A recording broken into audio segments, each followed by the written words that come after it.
আমাদের অনেক বাংলাদেশি ভাই আছেন, দেখা গেছে কি মালয়েশিয়াতে অবৈধ, তাদের কাগজপত্র তাদের সাথে নেই। তার চিন্তা ভাবনা হয়েছে যে অবৈধ তো অবৈধই, কাগজপত্র সাথে রেখে কি করব। ভাই আপনাকে যদি মালয়েশিয়ান ইমিগ্রেশন ধরার পরে আপনি জেল জরিমানা হওয়ার পরেও আপনি দেখা গেছে কি এখানে মালয়েশিয়া জেলে দুঃখে দুঃখে দুঃখে দুঃখে মরবেন, আপনি বাংলাদেশে যেতে পারবেন না। কেন আপনি বাংলাদেশে যেতে পারবেন না?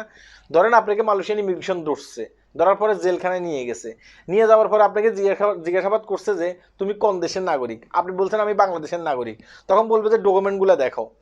এখন আপনি ডকুমেন্ট দেখাইতে পারলেন না, কারণ আপনার আগে থেকে একটা ধারণা হয়েছে যে না, যেহেতু পাসপোর্ট এটাতে ভিসা লাগে নাই, পাসপোর্ট এটার কোনো প্রয়োজন নাই, এটার মেয়াদও শেষ হয়ে গেছে, ঠিক আছে, এই পাসপোর্ট আমি রেখে কি করব। এই কারণে কি করছেন, আপনি পাসপোর্ট রুমে রেখে দিচ্ছেন কিংবা ফেলে দিয়েছেন। ভাই এই পাসপোর্টে ভিসা না লাগুক, কিন্তু এই পাসপোর্টটা খুবই গুরুত্বপূর্ণ, সেটা অবশ্যই আপনাকে মনে রাখতে হবে। তাই ওই পাসপোর্টের কিছু ফটোকপি আপনার বন্ধু বান্ধবের কাছে দিয়ে রাখবেন, যারা কিন্তু মালয়েশিয়াতে আছে, যাদেরকে ফোন করলে আপনি সবসময় পাবেন, তাদের কাছে দিয়ে রাখবেন। এবং কি কিছু ডকুমেন্ট আপনার কাছে রেখে দেবেন, যেহেতু ইমিগ্রেশন পুলিশ ধরলে আপনি যেন এইসব জিনিসগুলো দেখাইতে পারেন। দেখাইতে পারলে তারা বুঝতে পারবে যে আপনি একজন বাংলাদেশি। আর যদি এগুলো দেখাইতে না পারেন, এগুলো আপনার কাছে না রাখেন, আপনি যদি মনে মনে চিন্তা ভাবনা করেন যে এগুলো রেখে লাভ নাই, তাহলে দেখা গেছে কি আপনি ভারতের নাকি বাংলাদেশি নাকি মায়ানমার, সেটা কিন্তু তারা প্রমাণ করতে পারবেন, আপনি প্রমাণ করতে পারবেন না। আর প্রমাণ না করতে পারলে মালয়েশিয়া জেলে দুঃখে দুঃখে দুঃখে দুঃখে আপনাকে মরতে হবে। কথা কি বুঝতে পারছেন? আর আপনাকে ধরার সাথে সাথে যেন আপনি আপনার আত্মীয় স্বজন যারা আছে তাদের কাছে কল দিতে পারেন। এর ধরনের কিছু সচ্ছল নাম্বার আপনার মোবাইলে রাখবেন। ধরার পরে আপনি বলে দিবেন যে আমি অমুক জায়গা থেকে ধরা খাইছি, আমাকে ইমিগ্রেশন বিভাগ নিয়ে যাচ্ছে, তুই এখন থেকে পরবর্তী ব্যবস্থা নে। এখন যে বন্ধু বান্ধবগুলো আপনার নিয়ারেস্ট, আপনি যদি মনে করেন যে না, তারা আপনার কথা শুনবে, আপনাকে তারা মানে বাঁচানোর চেষ্টা করবে, মানে বাঁচানোর না, দেশে পাঠানোর চেষ্টা করবে, তারা কিন্তু দেখা গেছে কি ভিতরে ভিতরে কাজ চালাবে। কিভাবে কাজ চালাবে?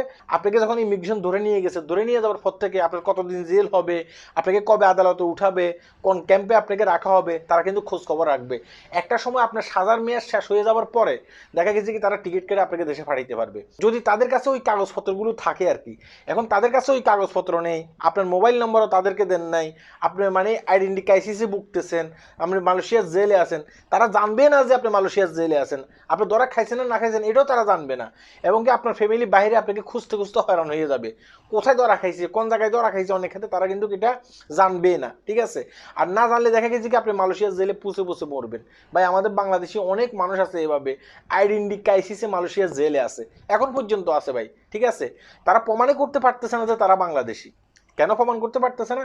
কারণ এই যে ক্ষমাটা আছে না, এই ক্ষমাটা দেখা গেছে কি ভারতের যে কলকাতা আছে না, কলকাতা মানুষের স্যারাগুলোর সাথে মিলে যায়, মায়ানমার স্যারাগুলোর সাথে মিলে যায়, আমাদের বাংলাদেশি স্যারাগুলোর সাথে মিলে যায়।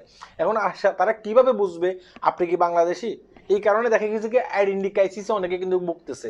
আর সাজার মেয়াদ শেষ হয়ে যাওয়ার পরেও শুধুমাত্র এই আইডেন্টি ক্রাইসিসের কারণে মালয়েশিয়ার জেলে ফুসে ফুসে মরতে হয়। তাই আমি আপনাকে বলবো যে আপনার যে পাসপোর্ট নাম্বার আছে না, সেটা কিন্তু অবশ্যই আপনি মনে রাখবেন, এবং কিছু ডকুমেন্ট তাদের কাছে দিয়ে রাখবেন, এবং কিছু ডকুমেন্ট আপনার কাছে রেখে দেবেন, তাহলে এটা আপনার জন্য ভালো হবে।